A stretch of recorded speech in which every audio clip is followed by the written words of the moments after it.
Toplu halda yaşayın və səyahət edin. İmanlı icmalar qəbilələr kimi birlikdə hərəkət etməlidir. Digər imanlı qəbilələri axtarıb taparaq onlarla birləşməlidir. Ta ki, böyük bir qəbiləyə, güclü bir arı pətəyinə çevrilsinlər və bir adam tərəfindən idarə olunsunlar. Məməllər sürü ilə hərəkət edir, quşlar qafilə ilə uçur, balıqlar isə dəstə ilə üzür. Birlikdə olduqda daha güclü olurlar və sağ qalma ehtimalları artır. Yırtıcılar isə sürüdən ayrılanlara hücum edir. Tək qalan buzovu canavar tutur, yoldan çıxmış sərçəni şahin ovlayır. Tək qalan balığı isə köpək balığı. Eləcə də zalım bir hökumət fərdləri hədəf alır.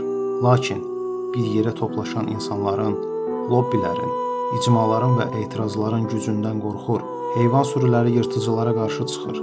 İmanlı icmalar isə zalımlara meydan oxuyur. Əba Sadiq Abdullah Haşim əleyhissalam.